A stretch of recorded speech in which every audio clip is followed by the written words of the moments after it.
નમસ્કાર દોસ્તો, world inbox academy પર આપ તમામનું હાર્દિક સ્વાગત છે.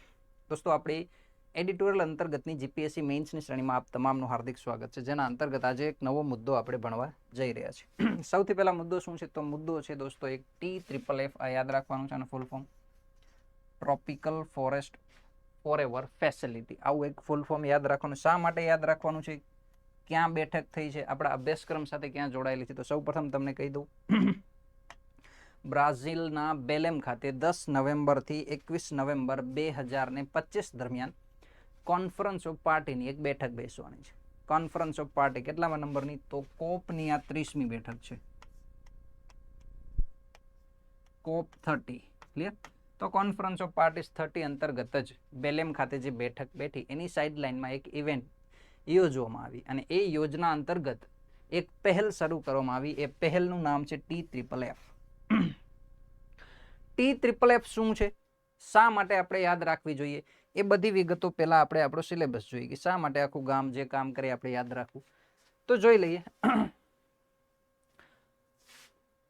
આપણો ટોપિક છે બી, એટલે કે GS3 માં તમે જશો જીપીએસસી મેઇન્સના સિલેબસમાં, તો એમાં તમને જોવા મળશે environmental science and disaster management. A disaster management અંતર્ગત એક સીધી તમને ટર્મ જોવા મળશે તમારા સિલેબસમાં, ઇન્ટરનેશનલ ઇનિશિયેટિવ. અને આ TFFF જે છે એ એક આંતરરાષ્ટ્રીય પહેલ છે. તો બીજું શું છે? બીજું છે treaties, protocols etcetera and India's commitment. તો ઇન્ડિયાએ પણ આમાં એક કમિટમેન્ટ આપે છે TFFF માં. આ પહેલ અંતર્ગત ઇન્ડિયાએ પણ એક કમિટમેન્ટ આપી છે. બાયોડાયવર્સિટી સાથે જોડાયેલો છે, ફોરેસ્ટ સાથે જ જોડાયેલો છે, wild life in India and Gujarat. Clear? તો આખા મુદ્દા સાથે જોડાયેલી એક પહેલ છે, એટલા માટે આપણે ભણવી જરૂરી છે. તો આપણા સિલેબસ સાથે ક્યાં જોડાય એ તમને ખ્યાલ હોવો જોઈએ. અભ્યાસક્રમ સાથે ના જોડાતી હોય એવી એકે બાબત શીખવાની જરૂરિયાત નથી. ચલો, તો સૌથી પહેલા જોઈએ કે શું ઘટના ઘટી. તો બ્રાઝિલના બેલેમ ખાતે કોન્ફરન્સ ઓફ પાર્ટીઝ એની 30મી આ બેઠક છે.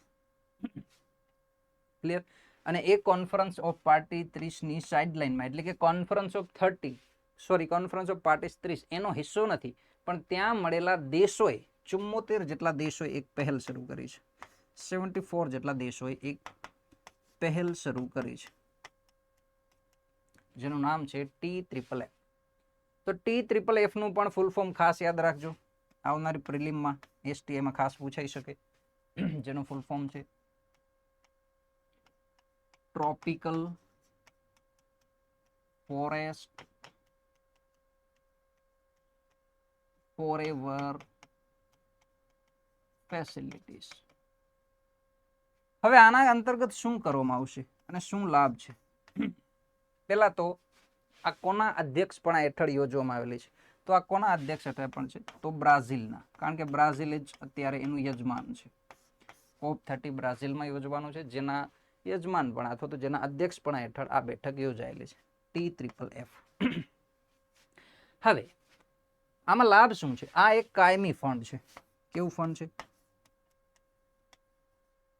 કાયમી. સૌથી પહેલા જોઈએ કે બ્રાઝિલે આના વિશે શું કીધું છે. તો અહીંયા તમે જોશો એન અનપ્રેસિડેન્ટ ઇનિશિયેટિવ, એટલે કે અદ્ભુત પહેલ છે એમ કીધું છે, અભૂતપૂર્વ પહેલ છે.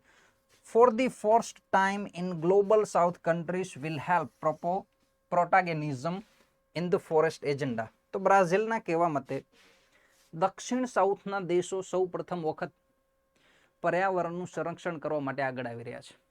વૈશ્વિક સ્તરે જે છે એ પર્યાવરણનું સંરક્ષણ કરવા માટે દક્ષિણ ગ્લોબલ સાઉથના જે દેશો છે એ આગળ આવી રહ્યા છે, એવું બ્રાઝિલે કીધું છે. એટલે આનું ઇમ્પોર્ટન્સ ખૂબ વધારે છે. અને તમને ખ્યાલ છે કે કોન્ફરન્સ ઓફ પાર્ટીમાંથી સમયાંતરે પ્રિલિમ અને મેઇન્સમાં જવાબો આવતા રહેવાના છે. દરેક વખતે જે દરેક વર્ષે કોપ આવે છે એની આસપાસની પ્રિલિમ મેઇન્સમાં એના સવાલો આવશે. એક વખત આખી કોન્ફરન્સ ઓફ પાર્ટી 30 યોજાઈ જાય, એના આઉટકમ બધા આવી જાય, પછી એના ઉપર પણ આપણે એક વિડીયો બનાવવાનો છે, જેમાં મેઇન્સની તમામ વિગતો એક અલગ અલગ ક્વેશ્ચનમાં લઈ લઈશું. પણ હાલ પૂરતી TFFFની જે પહેલ છે એ યોજાવાની છે. ક્લિયર? તો હવે જોઈએ કે આના અંતર્ગત કામ શું થવાનું છે. ચલો,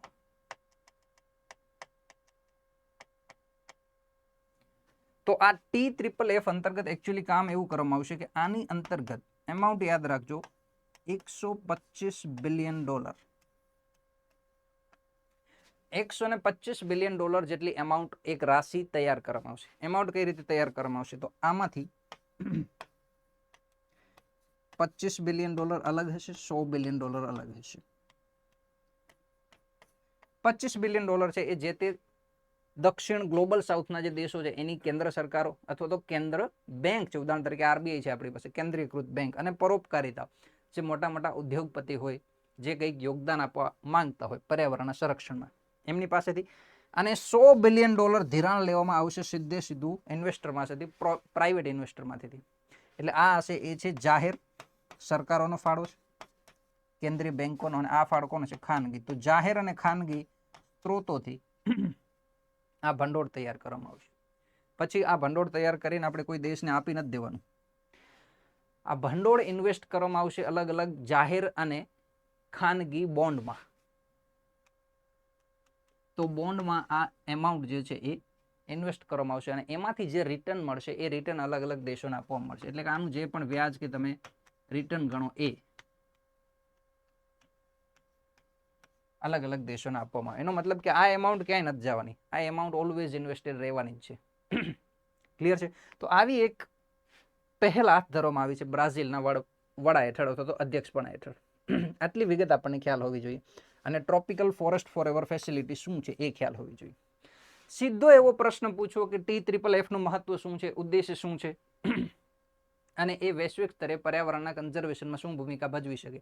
આવો પ્રશ્ન સીધો DYSO કે STIમાં તો આવે કે ના આવે એની સંભાવના વધારે ઓછી હોઈ શકે, પણ RFO કે SCFમાં ચોક્કસપણે આવી શકે. અને એ પણ ક્યાં આવે? પેપર બીજામાં, જે પર્યાવરણ સ્પેસિફિક પેપર છે એમાં આ પ્રશ્ન આવી શકે.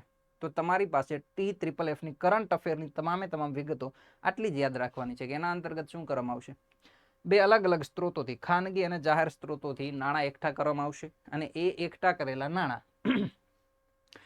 જાહેર અને ખાનગી બોન્ડમાં ઇન્વેસ્ટ કરવામાં આવશે અને એ ઇન્વેસ્ટ કરીને જે રિટર્ન મળશે, જે વ્યાજ મળશે, એ અલગ અલગ દેશોને આપી દેવામાં આવશે. પણ દેશોને એમને નહીં આપી દેવામાં આવે.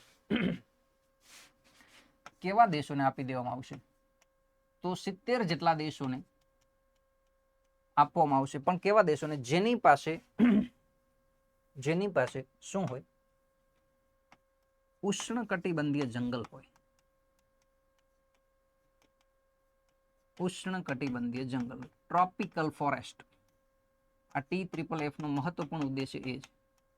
બ્રાઝિલ પાસે તમને લોકોને ખ્યાલ છે એમેઝોનના જંગલો છે, જેને લંગ્સ ઓફ ધ પ્લેનેટ કહેવામાં આવે છે, વિશ્વનું ફેફસું છે.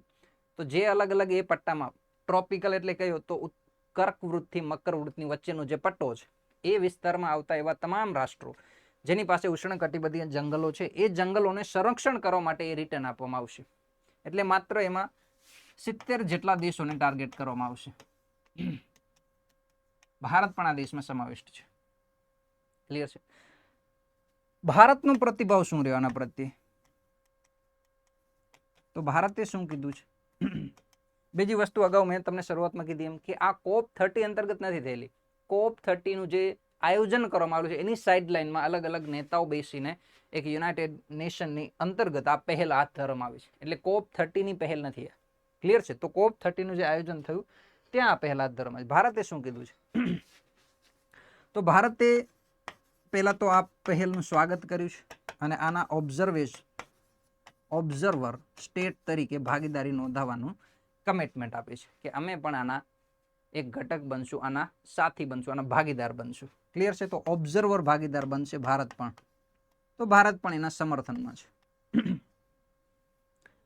આટલી વિગત ખ્યાલ હોવી જોઈએ. બીજી 2-3 વસ્તુઓ અહીંયા ધ્યાને લીધી છે. બ્રાઝિલે એમ કીધું છે કે અત્યારે જે વૃક્ષો છે, આપણી પાસે જેટલા પણ જંગલો છે, એને કાપીને આપણે જે લાભ મેળવી છે, શા માટે કાપે? કોઈ પણ વ્યક્તિ જંગલને કાપે શા માટે? તો કાપવાનું કારણ શું હોય? યા તો તમારે એગ્રીકલ્ચર એક્સપાન્શન કરવું છે, કૃષિ હેઠળની, વાવેતર હેઠળની જમીન તમારે વધારવી છે, યા તો તમારે શહેરનું એક્સપાન્શન કરવું, તમારા મોટા મોટા શહેરોને હજી મોટા બનાવે છે, એટલા માટે તમે જંગલ કાપો છો, યા તો લાકડાનો ઉપયોગ કરવો છે. આવા અલગ અલગ ઉદ્દેશોથી તમે જે જંગલને કાપો છો એના જે તાત્કાલિક લાભ મળે છે તમને, હોઈ શકે તમને જમીન મળી જાય, તમને લાકડું મળી જાય. ક્લિયર છે? ચરાણ માટે ઉપયોગમાં કરતા હોય તો ચરાણ માટે મેદાન મળી જાય. તાત્કાલિક જે લાભો મળવાના છે આપણને જંગલોને કાપીને, એના કરતાં એ જંગલોને કાપવાના જે દીર્ઘકાલીન નુકસાન થવાના છે એ બહુ ભયંકર છે, એવું બ્રાઝિલે કીધું છે આ બેઠક અંતર્ગત, આ પહેલ અંતર્ગત, કે તમે જે વૃક્ષોને કાપો છો એ વૃક્ષો ઓક્સિજનનું એક સ્ત્રોત છે, કાર્બન સિંકનો એક સ્ત્રોત છે, પર્યાવરણને સંતુલિત કરતું એક ઘટક છે. એને કાપવાથી એના દીર્ઘકાલીન નુકસાનો બહુ ભયાનક હશે. જેટલા તમને લાભ નહીં મળે એનાથી મોટા વધારે નુકસાન તમને લાંબા ગાળે મળવાના છે. એટલે તમે વૃક્ષોની બચત કરો, પર્યાવરણનું સંરક્ષણ કરો, જંગલોનું સંરક્ષણ કરો. અને જંગલોનું સંરક્ષણ કરવા માટે જ TFFF પહેલ આપણે યોજેલી છે. ક્લિયર છે? તો ભારતે એનું સ્વાગત કર્યું છે. આટલી વિગત તમને ખ્યાલ હોવી જોઈએ. હવે મેં અગાઉ તમને કીધું આમાં તમારી સામે પ્રશ્ન શું આવી શકે, ACF કે RFOમાં આવી શકે કે તમે TFFFના ઉદ્દેશ્ય શું છે, એની અંતર્ગત ફંડનું કઈ રીતે સ્થાયી ભંડોળ તૈયાર કરવામાં આવશે. તો સીધો પ્રશ્ન આવે તો વેલ એન્ડ ગુડ. અગર સીધો પ્રશ્ન નથી આવતો અને તમને ક્યાંય પણ એસે પૂછાય છે પર્યાવરણ સંરક્ષણ ઉપર, તો પર્યાવરણ સંરક્ષણ પર એસે અત્યારે આપણી પાસે જીપીએસસીમાં 125 માર્કના 2 છે. STI અને ડીવાયએસઓમાં પણ ગુજરાતી અને ઇંગ્લિશમાં એસે આવવાના છે. આ દિશામાં કોઈ પણ સંરક્ષણ તમે લખતા હોય પર્યાવરણ સંરક્ષણ, ભારત શું ભૂમિકા ભજવે છે, તો ભારત જે છે એ TFFF નો ઓબ્ઝર્વર સ્ટેટ છે અને એનું સ્વાગત કરે છે. એ પહેલમાં ભારત પણ ભાગીદાર બન્યો છે. એવો એક મુદ્દો તમે ઉમેરી શકો સરળતાથી. ક્લિયર છે? વૈશ્વિક સહયોગ શું કરે છે, વિશ્વના અલગ અલગ દેશો પર્યાવરણને સંરક્ષણ કરવા માટે શું પ્રયાસ કરે છે, એવો કોઈ પણ મુદ્દો આવે એમાં પણ એક આ મુદ્દો લખી શકો. અહીંયા આપણે કન્ટેન્ટ ભેગું કરવા માટે નહીં, કન્ટેન્ટનો યુઝ કઈ રીતે થાય એ સમજવા માટે આ ઇનિશિયેટિવ આપણો લીધો છે મેઇન્સનો, જીપીએસસી મેઇન્સનો. ક્લિયર? તો અહીંયા જેટલું પણ હું કન્ટેન્ટ તમને ભણાવું છું એ તમામે તમામ કન્ટેન્ટ તમારે યાદ રાખવાનું છે, એક નોટ બનાવી લેવાની છે અને એને મેઇન્સમાં કઈ રીતે યુઝ થાય એ તમારે શીખવાનું. એટલા માટે જ હું અહીંયા સિલેબસ લગાવીને આવું છું કે તમારે ભણવું શા માટે જોઈએ. આ મુદ્દો તમારા કયા અભ્યાસક્રમના મુદ્દા સાથે જોડાયેલો છે એ જ્યાં સુધી ખ્યાલ ના હોય ત્યાં સુધી કોઈ મુદ્દો ભણવાનું થતું નથી. ક્લિયર છે? તો TFFનું મહત્વ શું છે એટલું તમને સમજાઈ જવું જોઈએ. સાથે સાથે પ્રિલિમનો પણ એક સવાલ તમારી માટે હાજર છે. તો પ્રિલિમનો પણ જો આ સવાલ તમે ડીલ કરી શકો તો ચોક્કસપણે કરજો. મેઇન્સમાં આમાંથી મેં તમને અગાઉ કીધું એમ કે સીધો પ્રશ્ન STI અને ડીવાયએસઓમાં આવવાની સંભાવના નહિવત ગણાશે. પણ ACF કે ACF કે RFOની જો કોઈ છોકરાઓ મેઇન્સ લખવાના હોય 19મી જાન્યુઆરી 2026ના રોજ, તો એના માટે આ પ્રેક્ટિસ કરી લેવી જરૂરી છે કે TFFના ઉદ્દેશ્ય શું છે, કયા ક્ષેત્રમાં કાર્ય કરશે અને ભારતનો પ્રતિભાવ શું છે. ક્લિયર છે? આના ઉપર થોડીક તમારી આન્સર રાઇટિંગ થવી જોઈએ, 200 શબ્દો લખી લેવાના. ક્લિયર? જો પ્રિલિમ જે લોકો STIની પ્રિલિમ 4 જાન્યુઆરી આપવાના છે એમના માટે આ પ્રશ્ન છે. તો જો જવાબ આવે તો તમે ચોક્કસપણે લખશો. ફ્રાન્સના નેતૃત્વ હેઠળ વૈશ્વિક ભંડોળ છે જે ઉષ્ણકટિબંધીય દેશોને જંગલોના રક્ષણ અને વિતરણ માટે પુરસ્કાર આપે છે. એનો ઉદ્દેશ્ય જાહેર અને ખાનગી રોકાણ દ્વારા આશરે $125 બિલિયન એકત્ર કરવાનો છે, જેનો ઉપયોગ જંગલોનું સંરક્ષણ કરતા દેશોને વળતર ચૂકવવા માટે થાય છે. અને ભારતે TFFમાં પહેલમાં જોડાવાનો નિર્ણય લીધો નથી. હવે મેં સવાલ તમને આવો પૂછ્યો છે કે ઉપર આપેલા કેટલા વિધાનો સાચા છે? 3માંથી કયા વિધાનો સાચા છે એવું નથી પૂછ્યું. 3માંથી કેટલા વિધાનો સાચા છે એનો જવાબ તમારે આપવાનો છે, કે ફક્ત 1, ફક્ત 2, 3 કે 1 પણ નહીં. તો આ પ્રકારની પેટર્ન હવે તમને જીપીએસસીમાં ક્યાંક ને ક્યાંક જોવા મળે છે. તો આનો જવાબ જો તમને આવડતો હોય તો કમેન્ટ સેક્શનમાં લખવાનું છે અને આખો કન્સેપ્ટ એક વખત રિવિઝન કરી લેવાનો છે TFFF સાથે જોડાયેલા મુદ્દાનો, અને અમુક ફેક્ટ તમારે નોટ ડાઉન કરી લેવાના છે. ક્લિયર? તો આઈ હોપ કે આ મુદ્દો તમને સમજાયો હશે અને મુખ્ય પરીક્ષાને ધ્યાને રાખીને આનો યુઝ કઈ રીતે થાય એ દિશામાં તમારી વિચારવાની શરૂઆત થઈ ચૂકી હશે. ચલો, થેન્ક યુ. આપણે ફરીથી એક કોઈ નવા મુદ્દા અંતર્ગત મળીશું. Thank you. જય હિન્દ, જય ભારત.